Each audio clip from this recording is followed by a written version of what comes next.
자, 우리는 지난 주일부터 이 구원의 과정 속에서 가장 중요한 단계인 거듭남, 중생, born again에 대하여 지금 말씀을 상고하고 있습니다.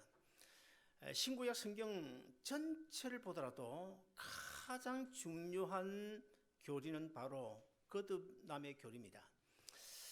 자, 이 거듭난다, 중생이다, born again이다, 이런 이 거듭남의 비밀에 대하여는 성경 곳곳에서 다른 용어들로, 여러 가지 용어들로 설명이 되어져 있습니다. 오늘 본문 3절과 5절을 보시면 거듭난다, 그리고 성령으로 거듭난다, 그리고 6절에 가서 보면 영으로 난 자라 라는 말이 나오고, 그리고 또 고린도후서 5장 17절을 보시면 그리스도 안에 새로운 피조물이라, 이것도 거듭남을 설명하는 것입니다. 그리고 그뿐만 아니고 요한 1서 5장 1절을 보시면 하나님께로 난 자, 그런 말이 있고, 요한복음 1장 12절에도 하나님께로 난 자, 이런 말이 기록되어져 있습니다. 그리고 사도행전 2장 39절에 보면 성령 세례란 말이 나오는데, 이 성령 세례란 말도 사실은 이 거듭난다라는 말과 똑같은 뜻입니다. 그리고 마태복음 3장 11절에 보시면 불세례란 말이 나옵니다. 불세례. 이 불세례도 이 거듭난다는 말과 같은 의미로 쓰여지고 있습니다. 그래서 저는 지난 주일 거듭남의 비밀 첫 번째 시간으로 이 거듭나는 이 중생은 세 가지 사건으로 되어져 있다고 제가 설명을 드렸습니다. 첫 번째, 이 거듭나는 중생이 무엇이냐? 내 눈에 보이지 않지만 눈에 보이지 않는 내 영혼의 출생이다, 그렇게 말씀드렸고, 그 다음에 두 번째는 십자가에 죽으시고 부활하신 예수님의 생명을 내 안에 분식받는 사건이 거듭나는 born again이다. 그 다음에 세 번째는 제약된 옛 사람을 벗어버리는 영적인 변신이다, 제가 그렇게 말씀을 드렸습니다. 자, 그러면 오늘 거듭남의 비밀 두 번째 시간으로, 그러면 첫째, 왜 거듭남이 필요한 것인가? 왜 거듭남이 필요한 것인가? 거듭남의 필요에 대해서 말씀을 드리고, 그 다음에 두 번째는 내가 거듭나야 되겠는데 그러면 어떻게 해야 거듭날 수 있나? 거듭남의 방법에 대해서 말씀드리고, 그리고 마지막 세 번째로는 내가 거듭났는지 안 났는지 무엇으로 알 수 있나? 거듭남의 증거에 대해서 말씀을 드리려고 합니다.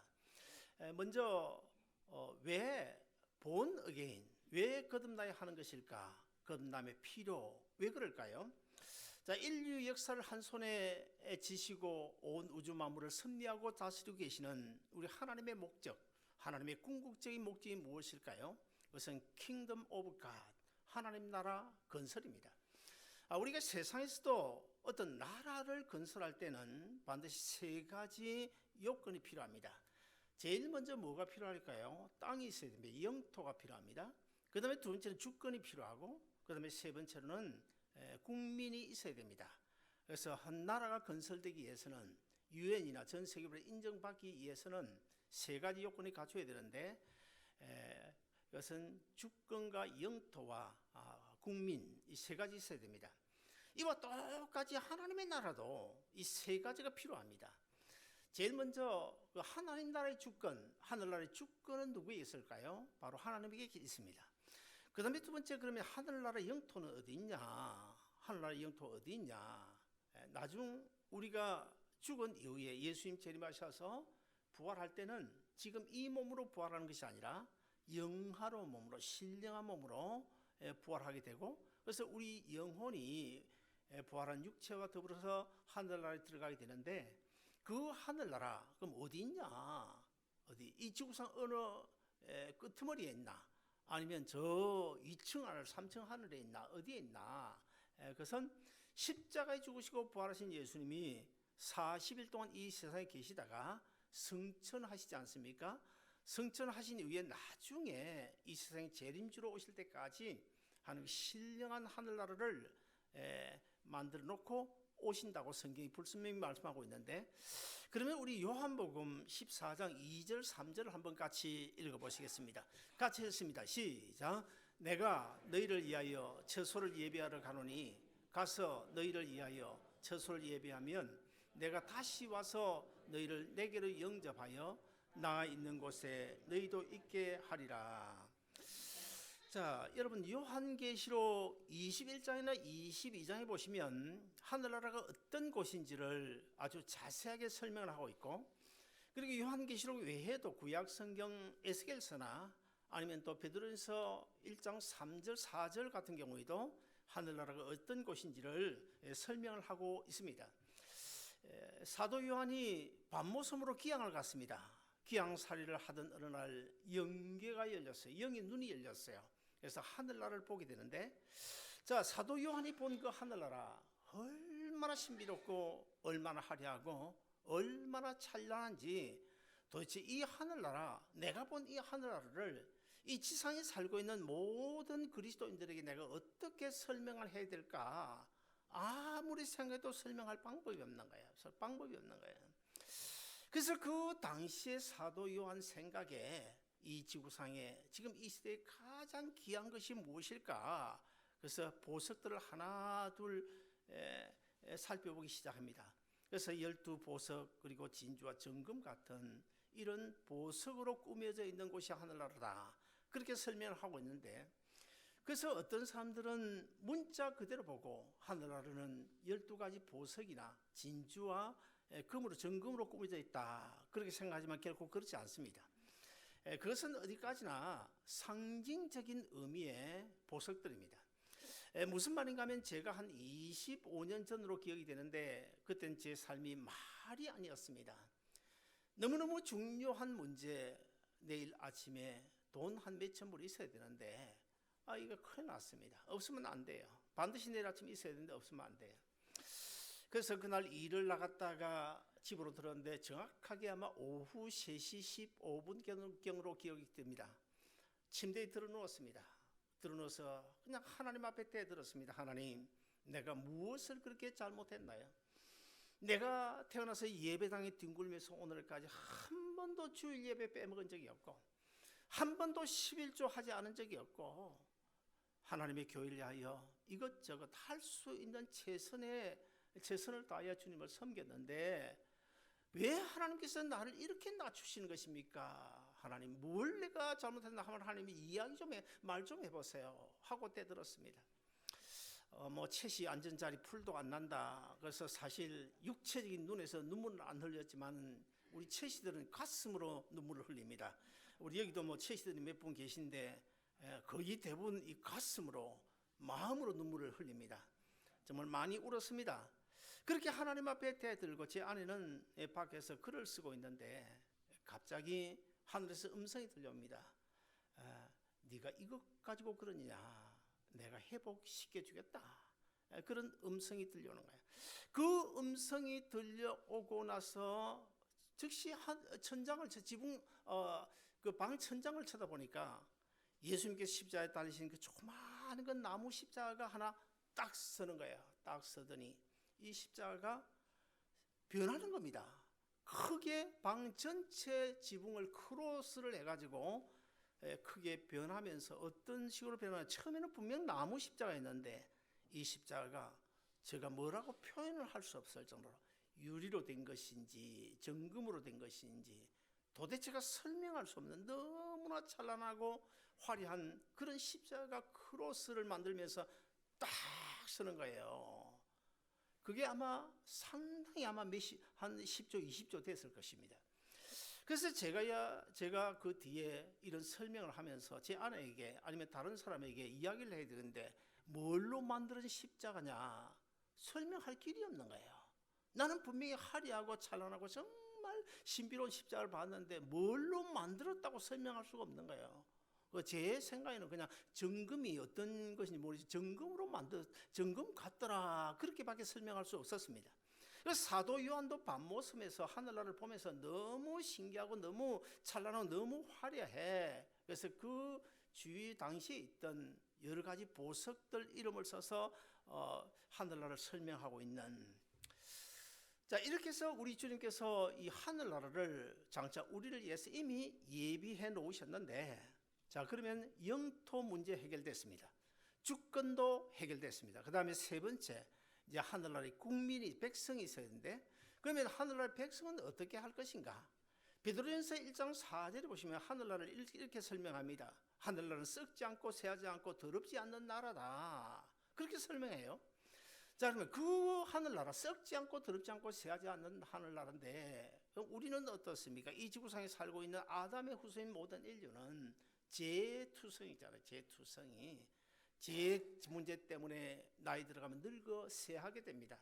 그리고 막 죽고 나면 나중에 썩어지게 되는데, 자, 더럽지 않고 쇠하지 않고 썩지 않는 그 하늘나라, 우리 이 몸 가지고 범죄한 인간의 모습으로 어떻게 들어갈 수가 있겠습니까?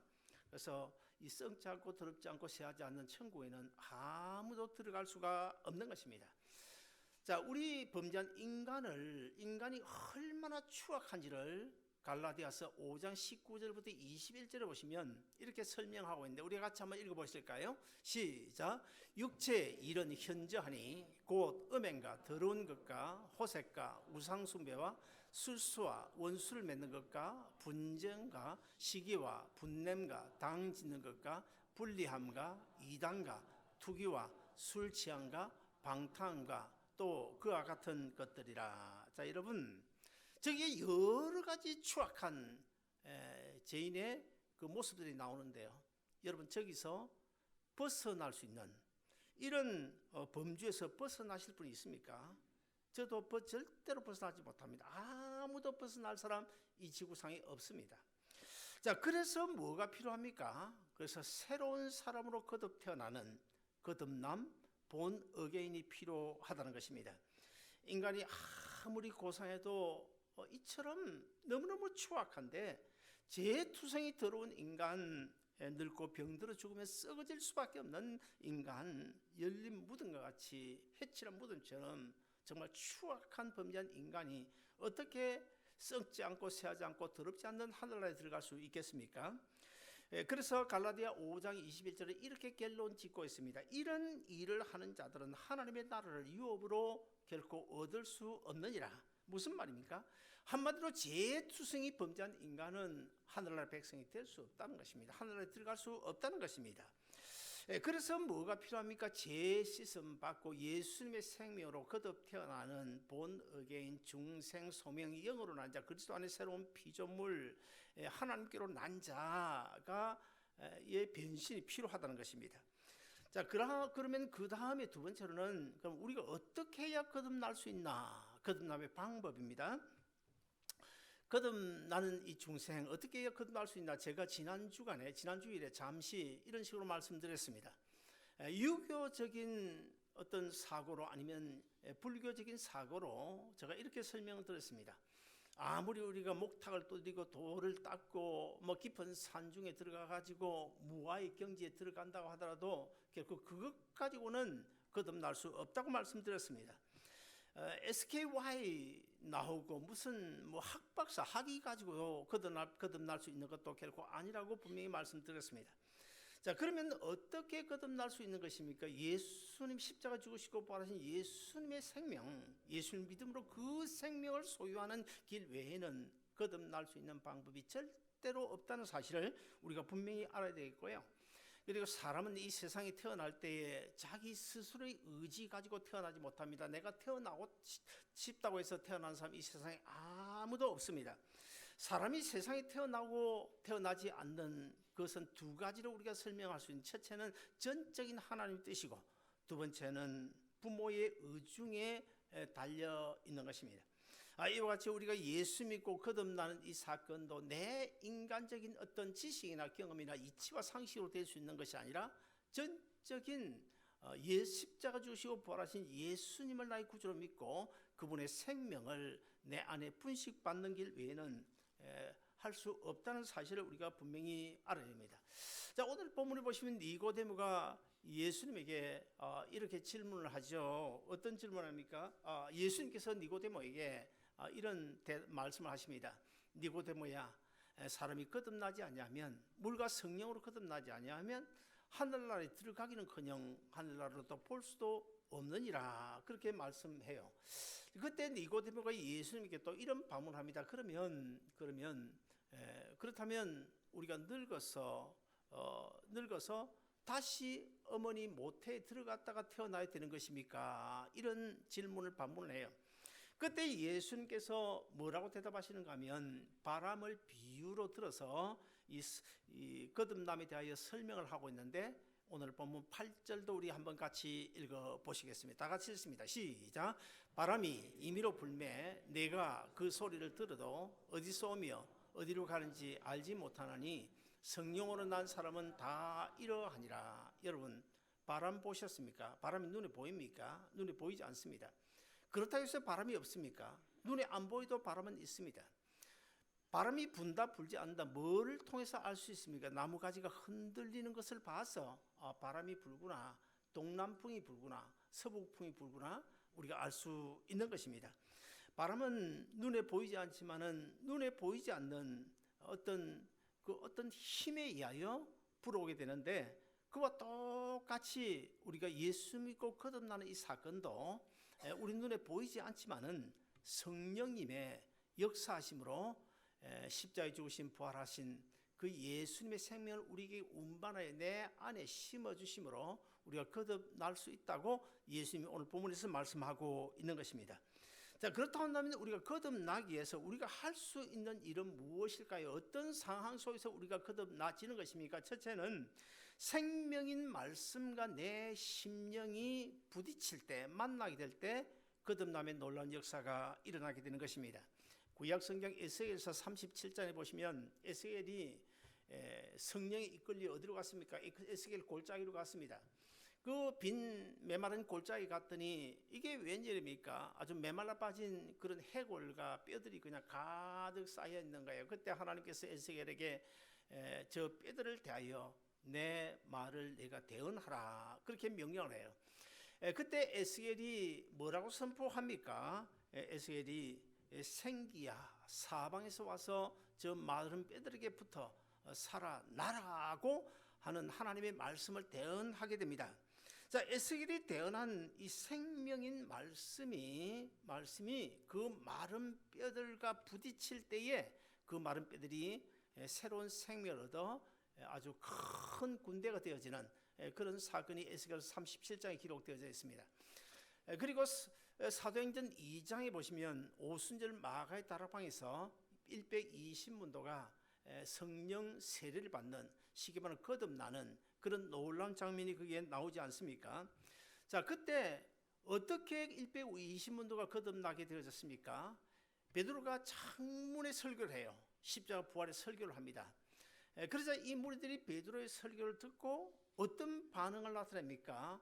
어떤 반응을? 마음에 찔린 그런 반응을 나타내. 마음에 찔렸다. 무슨 말입니까? 베드로가 설교를 했는데 그 생명 설교의 말씀이 그 무리들의 마음에 부딪히는 순간에 마치 전기에 플러스 마이너스가 부딪힐 때 거기에 스파크가 일어나는 것처럼 그때 120문도들이 다 거듭나는 성령 세례를 받는 놀라운 장면이 거기에 나오죠.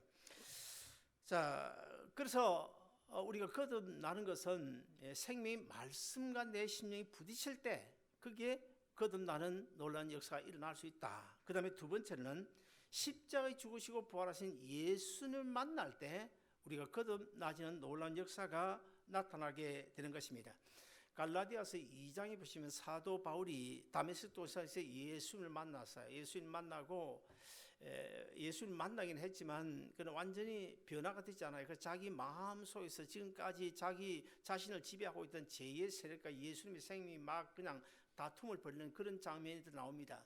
너무너무 괴롭고 답답해 사도 바울이 어찌할 바를 몰라가지고 어디로 갑니까? 아라비아 강야로 들어가서 3년 내지 3년 6개월 동안 아주 금식하면서 수도사식인 그런 하나님과 독대하면서 기도를 하잖아요. 그런 다음에 그 문제를 해결하고 내려와서 쓴 말씀이 갈라디아서 2장 19절 중요한 그런 말씀입니다. 자, 갈라디아 2장 19절을 우리 한번 같이 읽어보실까요? 같이 읽습니다. 시작. 내가 율법으로 말미암아 율법에 대하여 죽었나니 이는 하나님에 대하여 살려 함이니라. 자, 저 말씀에 의하면 두 가지가 나옵니다. 첫째는 내가 율법으로 말미암아 율법에 대하여 죽었나니, 무슨 말입니까? 나는 율법에 비추어 보니까 어김없는 죄인이란 것입니다. 죄인이다. 나는 하나님 앞에 죄인이다. 내가 죄인임을 자각하고 철저하게 나는 죄인으로 죽을 수밖에 없는 그런 범죄한 인간이구나 하는 사실을 먼저 깨달아야 되고, 그 다음에 이제 두 번째로는 어떻게 합니까? 이는 하나님에 대하여 살려 함이니라. 자, 죽었던 내가 살기 위해서는 다른 방법이 없어. 십자가 밑으로, 십자가에 달린 주님 앞으로 나아가는 길밖에 없어. 그래서 주님 앞으로 나아갑니다. 주님 앞으로 나아갈 때 나아간다고 그냥 되는 것이 아니라, 그때는 간혹 여러분들 이런 성화 보지 않았습니까? 대문이 있고 안에 불이 켜져 있는데 바깥에서 예수님이 문을 두드리는 그런 그림 나오잖아요. 그 그림처럼 예수님께 십자가 밑에 가면 예수님께서 나를 찾아오실 때에 내가 마음문을 열어서 예수님을 영접해야 되면, 예수님을 영접하면 그 예수님이 내 안에 오셔서 새로운 생명으로 거듭 태어나게 되는 것입니다. 자, 그 다음에 이제 세 번째 마지막으로, 그러면 내가 거듭났는지 거듭나지 않았는지 뭘 가지고 증명을 할 수 있냐? 거듭남의 증거인데요. 여러분 가운데는 혹시 지금 이 시간에 아마 의문을 가질 것입니다. 내가 사실 거듭났을까 거듭나지 않았을까, 이게 도대체 알 수 없어요. 아마 그런 분들이 상당히 있을 것입니다. 어떻습니까? 제가 물어보겠습니다. 여러분 물어보거든. 확신이 있으면 예라고 하면 아멘으로 대답해 보시기 바랍니다. 여러분 거듭났습니까? 다시 한 번 더, 여러분 거듭났습니까? 어떤 분은 자신 있게 못하고 내가 거듭났을까 안 났을까, 아이고 큰 소리로, 확신이 있으면 큰 소리 하게 돼 있어요. 다시 한 번 더요. 여러분 거듭났습니까? 예, 거듭나야 됩니다. 저는 우리 아름다운 동산교회 성도들 많은 다른 교회는 모르겠어요. 우리 아름다운 동산교회 성도들 많은 100% 한 사람도 믿음의 길에서, 구원의 길에서, 천국 가는 길에서 나고자 없이 다 천국을 소유할 수 있는 거듭난 자 되시기를 주의 이름으로 축원드립니다. 자, 구원파, 침례교 구원파에서는요, 어떤 말씀을 통해서 어떤 며칠 어떤 시간에 내가 거듭났다, 그렇게 주장합니다. 그래서 이 날짜와, 거듭난 날짜와 시간, 장소 이런 것들을 굉장히 중요시 여깁니다. 그래서 나는 어느 날 몇 시 몇 분에 어떤 말씀을 읽을 때 내가 거듭났다, 그렇게 자랑스럽게 말하고 있는데요. 물론 거듭난 이 중생을 체험한 날짜를 어느 정도는 짐작할 수가 있습니다. 내가 어떤 수양에 가서, 아니면 어떤 예배를 드릴 때, 어떤 말씀을 들을 때, 어떤 찬양을 할 때, 어떤 기도를 할 때 짐작은 할 수 있습니다만, 그러나 사실은 정확한 날짜는 아무도 모릅니다.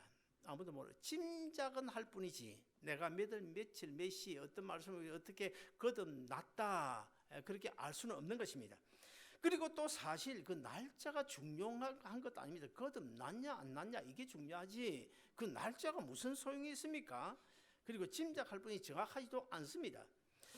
우리 교회 아이가 지금 어린 아이가 둘이 있죠. 우리 박인기 전도사님의 딸 소율이가 그동안에 아주 참 많은 이런 성도들의 관심과 사랑을 받지 않았습니까? 그 인기가 참 대단했습니다. 친교 시간에 소율이 한번 안아보려면 결코 쉬운 일이 아니었는데, 이 소율이도 이제 점점 커가고 하면서 누가 등장했습니까? 우리 문만성 집사님의 딸 보라가 딱 등장을 하니까 소율이 인기가 그냥 사라져가요. 다 사라진 건 아니지만 그래도 조금 전에만 못해요. 이 보라가 지금 최고의 인기를 지금 누리고 있는데, 소율이와 보라 너무너무 이쁘게 잘 자라고 있어요. 오늘 예배 마치고 친교실에 가거든 여러분 한번 물어보시길 바랍니다. 소율아, 보라야, 네가 몇 년 몇 월 며칠 어디서 태어났니? 하고 물으면 뭐라고 대답할까요? 대답 못하죠. 그러면 이 중생의 증거는, 거듭남의 증거는 무엇으로 나타나게 되는 것입니까? 첫째, 믿음으로 나타나게 됩니다. 요한 1서 5장 1절에 보시면 이런 말씀이 기록되어져 있습니다. 예수께서 그리스도이심을 믿는 자마다 하나님께로 난 자니, 그랬어요. 예수께서 그리스도이심을 믿는다. 그리스도가 무슨 뜻입니까? 제가 여러 번 말씀드렸습니다. 그리스도는 헬라어로 기름 부음을 받은 자라는 뜻이고, 구약 성경을 기록한 히브리어로는 메시아, 그 메시아나 그리스도는 똑같은 말입니다. 똑같이 기름 부음을 받은 자라는 뜻인데, 구약 시대에 기름 부음을 받은 직분이 뭐가 있습니까? 제사장을 세울 때 기름을 붓습니다. 선지자를 세울 때 기름을 붓습니다. 왕을 세울 때 기름을 붓습니다. 그러므로 예수께서 그리스도이심을 믿는다. 무슨 말입니까? 예수님께서 왕의 직분과 제사장의 직분과 선지자의 이 세 가지 직분을 가지고 이 세상 범죄한 인간을 구원하기 위하여 오신 하나님의 아들이심을 믿으면 하나님께서 난 자 거듭났다, 본 어게인 됐다, 그런 이야기입니다. 여러분, 범죄한 인간이 구원 얻기 위해서는 제사장 없으면 됩니까? 제사장 없으면 구원을 얻을 수 없어요. 선지자가 없으면 됩니까? 선지자가 없으면 우리 구원의 복음을 우리가 들을 수가 없어요. 우리가 이렇게 예수님께 구원을 얻었다고 칩시다. 영원히 우리가 살아갈 텐데 우리를 다스리시는 왕이 없으면 되겠습니까? 그러므로 만왕의 왕인 예수님이 있어야 되는데, 그러므로 예수께서 그리스도 있음을 믿는 자마다 하나님께로 난 자다, 거듭났다. 그러니까 믿음으로 우리가 거듭났는지 안 났는지 그걸 증거할 수 있다는 거예요. 그러면 여러분들 어떻습니까? 예수 그리스도 나의 구주로 믿어지십니까? 믿어져야 됩니다. 그 다음에 두 번째, 무엇으로 증거할 수 있을까? 두 번째는 성령의 열매로 내가 거듭났는지 거듭나지 않은지 증거됩니다. 자, 거듭나는 이 중생은 아까 제가 여러 가지 성경적인 근거를 들어서 여러 가지 말로 설명을 드렸습니다만, 대표적으로 사도행전 2장 39절에 보시면 성령 세례가 나오죠. 성령 세례. 자, 감나무를 심었으면 반드시 한 3년, 2년, 3년 지나면 감이 열려야 됩니다. 포도나무를 심어서 포도가 열려야 돼요. 그런데 아니 2년, 3년, 4년 지났어요. 그런데 어느 날 뭔가 봉우리가 맺히고 열매가 맺기는 맞는데 이 아무리 봐도 감이 아니야. 그러면 그 나무 감나무입니까? 아닙니까? 감나무 아닙니다. 아무리 감나무처럼 생겨도 감이 안 열리면 감나무가 아닌 거예요. 아무리 포도나무처럼 가느다들하게 이렇게 또 비슷해도 포도가 열리지 않으면 그 포도나무가 아닌 것입니다. 무슨 이야기 하는 것입니까? 성령 세례를 받은 사람은 성령의 열매가 몇 가지입니까? 몇 가지예요? 5가지? 7가지? 9가지입니다. 그거 몰라요? 9가지 성령의 열매 중에서 다 맺지는 못하더라도 한 4가지, 5가지는 열매를 맺혀야 되는데, 자, 그러면 갈라디아서 5장 22절 3절에 나오는 성령의 열매, 첫째 사랑입니다, 희락입니다, 화평입니다, 오래 참음입니다, 양선입니다, 충성입니다, 온유와, 그 다음에 또 뭐죠? 자비와 하나 절제죠, 마지막에. 자, 이런 9가지 성령의 열매 중에서 정말 내가 예수님을 믿고 거듭났으면, 본 어게인 됐으면, 하나님의 자녀 됐으면, 그리스도인 됐으면 어떻게 해요? 그런 9가지 열매 중에서 뭔가 열매가 가시적으로 나타나야 된다는 것입니다. 그러면 이 시간 제가 여러분에게 물어보겠습니다. 여러분이 확신해서 정말 열매가 내게 나타나고 있다 그러면 아멘으로 큰 소리로 대답하시길 바랍니다. 대답이 하나도 없을 수도 있지만은 아마 대답이 큰 소리로 나올 줄 믿고 제가 하나하나 물어보겠습니다. 아멘으로 대답하시길 바랍니다. 여러분에게 사랑 있습니까? 그 정도밖에 안 됩니까? 그 정도. 여러분의 사랑 있습니까? 주위 환경에 상관없이 구원의 감격과 기쁨이 있습니까? 희락. 교회와 가정의 화평을 위하여 여러분 힘쓰고 있습니까? 예수 믿기 전보다 어떤 일이 있을 때 인간관계 속에서 오래 참아집니까?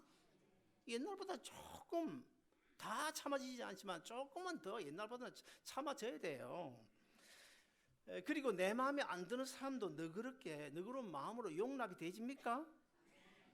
이건 소리가 분명히 작네. 용납이 잘 안 되는가 봐. 용납할 수 있어야 돼요. 사실 용납을 따지자면요, 우리가 누군가를 용납하지 못한다, 어떤 문제가 생깁니까? 예수님을 우리가 모셔놓고 보면 예수님께서 우리를 용납할 수 있는 그런 우리가 자기 가지고 있습니까? 우리가 어떻게 예수님으로부터 용납받을 수 있습니까? 그럼에도 불구하고 우리 주님은 우리를 용납해 주셔서 우리 안에 들어오시고 우리의 영원한 생명 주시고 우리를 구원해서 오늘 이 자리에 앉게 해주셨는데 천국을 소유할 수 있게 해주셨는데 우리가 별것 아닌 문제 가지고 다른 사람 용납하지 못한다. 남편이 아내를 용납하지 못하는 사람 제가 보거든요. 아내가 남편을 용납하지 않는 사람도 제가 봅니다. 오늘부터는 그런 소리가 제게 안 들리도록 어떻게든지 서로 용납 잘하고 우리 새로 오신 우리 구집사님은 서로 참 용납이 잘 되는 것 같은데 앞으로 더 크게 용납하시기를 바랍니다. 예, 그리고 또 한 가지는 여러분 주를 위해서 교회를 위해서 죽도록 충성하십니까? 대답이 없잖아요. 오늘 재직 임명받았는데 대답이 없잖아요. 온유한 마음으로 점점 변해져 가고 있습니까? 옛날에는 성질이 불같았는데 지금은 전에보다는 좀 온유해져 가고 있다. 그렇게 느끼시나요? 말과 행위에 있어서 절제가 되십니까? 저는 절제를 못했는데 막 그냥 내 쏟아버렸는데 조금 절제가 되십니까? 자, 이런 9가지 성령의 열매가 조금씩은 나타나야 돼요. 100%는 아니라도 20%, 30% 조금 좀 나아져 가야 되는 것입니다. 그래야 거듭난 사람이죠. 그리고 우리가 한 가지 생각할 것은 우리가 예수 믿기 전 거듭나기 전에는요, 나를 누가 지배했습니까? 사탄 마귀가 지배했습니다. 그것을 가리켜서 성경적인 용어로 육체의 소욕이라고 그래요. 육체의 소욕이 나를 지배해 왔는데 어느 날인가 거듭나고 나서 예수님 생명이 내게 들어오면 호박 속에 솔씨를 심을 때 그 솔씨가 점점 자라고 호박이 썩어져 없어지듯이 내 육체적인 그런 소욕은 다 죽어지고 욕망이라든지 미움이라든지 이런 건 다 죽어지고 내 안에 계신 예수님에 의해서 사랑도 커지고 화평도 커지고 온유도 커져 가지 않습니까? 자, 그렇게 예수 생명이 내 안에 들어서 커져가면 지금까지 내 인생의 주인 자리를 잡고 있었던 그 사탄 마귀가 심술이 나지 않겠습니까? 자기가 100% 완전히 장악하고 지배하고 있었는데 예수 생명이 들어오더니 자꾸 자기 하는 일을 못하게 하는 거예요. 그래서 이 성령의 소욕하고 육체의 소욕, 마귀의 세력하고 예수님의 세력이 내 안에서 싸웁니다. 다투게 됩니다. 자, 그런데 어느 정도 어떻게 다툰지 아십니까? 본래 예수 믿기 전에는 사탄 마귀의 세력이 100%였어요. 싸울 필요가 없습니다. 사탄 마귀가 하자는 대로 하는 거예요. 그런데 예수 생명이 어느 날 들어왔어요. 이 생명이 점점 커져 갑니다. 한 20% 정도 커졌습니다. 그럼 아직도 마귀의 세력은 80%입니다. 그럼 누가 이기겠어요? 싸우면 100전 100패. 어떻게 해요? 마귀가 이겼죠. 가장 치열할 때가 언제인지 아십니까? 50대 50입니다. 50대 50대면 내 안에서 아주 치열한 싸움이 벌어집니다. 자, 이렇게 치열한 싸움이 벌어지다가 예수 생명이 60, 70을 넘어서고 사탄 마귀시 호박처럼 푹푹 썩어져 사라져 가게 되면 그때는 예수 그리스도 닮은 모습이 내 안에서 나타나게 되고 성령의 열매가 나타나게 되는데요. 여러분, 내 안에서 두 세력이 싸우는 것을 가리켜서 우리 신앙적인 용어로 신앙의 갈등이라고 그래요. 신앙의 갈등. 우리가 믿음 생활하고 나서 초기에는 마귀의 세력에 100전 100패 집니다. 저요. 예를 하나 들어보겠습니다. 주일이 됐습니다. 내일 주일인데 친구 찾아와서 라스베가스 놀러 가자 그래요. 주일 예배를 드려야 되는데 그럼 내 안에서 두 세력이 싸워요.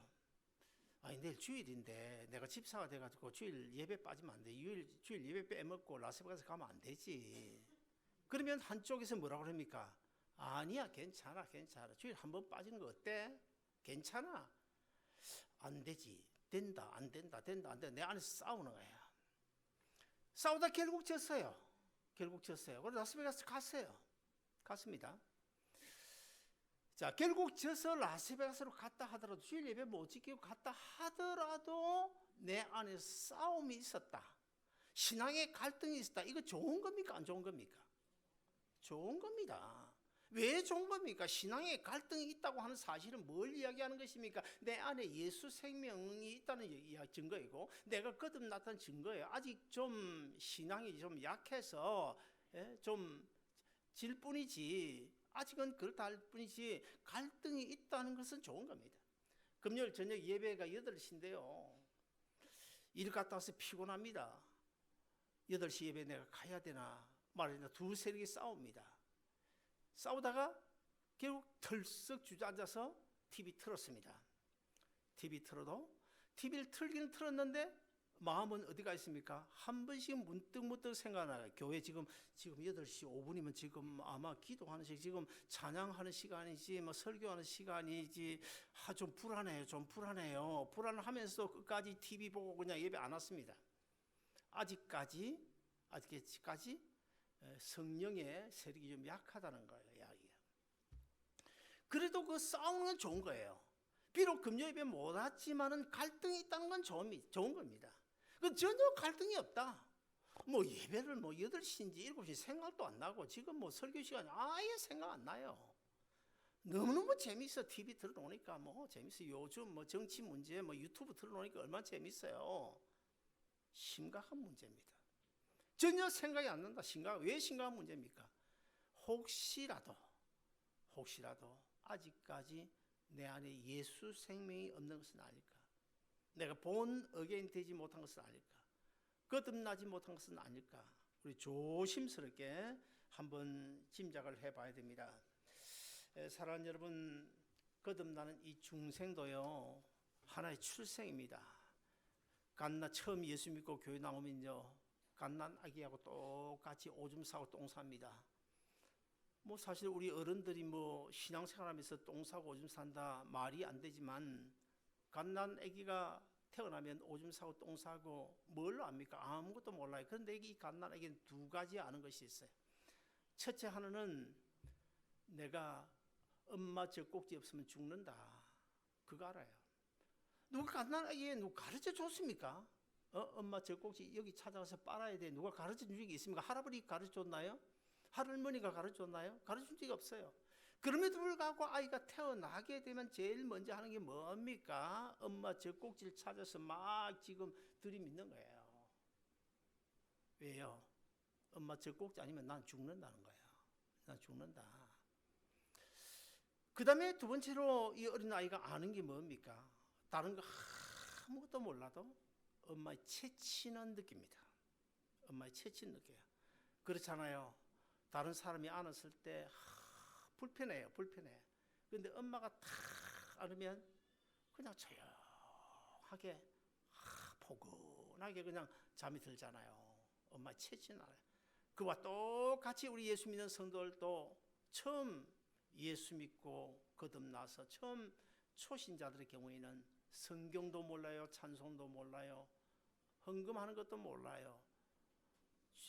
교회 일이 어떻게 해야 교회 일을 잘하는 것이 어떤 봉사도 몰라요. 그러나 뭘 느낍니까? 하나님이 두려움이 되는 거야. 하나님 두려워야 돼. 교회 안 나오면 혹시 하나님 벌 주지 않을까? 하나님 두려워야 돼. 그 다음에 또 뭘 합니까? 우리가 다른 거 다 몰라도 교회 오기 싫었는데도 불구하고 교회 오면 마음이 푸근하고 평안해져요. 마음이 고요해져요. 그러다가 이제 예배 드리고 밖에 나가서 차 올라타고 시동 탁 켜면 또 마음이 불안해지요. 집에 가득 쌓여있는 빚 생각도 나고, 그리고 또 마누라하고 내일부터 또 싸움할 것도 생각나고, 직장 가서 하루 종일 일할 것도 생각이 나고, 그러다 또 교회 오면 또 위로가 넘치고 평안이 넘치고 뭡니까? 예수님의 채취를 느낀다는 거야. 아무것도 몰라도 예수님 채취를 느낀다. 사랑하는 여러분, 우리 모두 거듭난 자를 다 되셨어. 거듭나지 않으면 하나님 나라에 들어가기는커녕 하나님 나라를 처음 하지 못하고 살아가게 될 것이다. 처음 할 수도 없다. 너무나 중요한 말씀인데, 아무쪼록 이 자리에 계신 여러분 모두 십자가에 죽으시고 부활하신 예수님의 생명 분식받아서 거듭난 자들 다 되어서 베드로전서 1장 4절이 말씀하고 있는 썩지 않고 더럽지 않고 쇠하지 않는 그 천국, 요한계시록 21장 22장에 나오는 그 아름다운 천국, 반모섬에서 사도 요한이 본 그 천국, 그 천국을 소유하는 여러분 모두 다 되시기를 주의 이름으로 축원드립니다. 기도하겠습니다.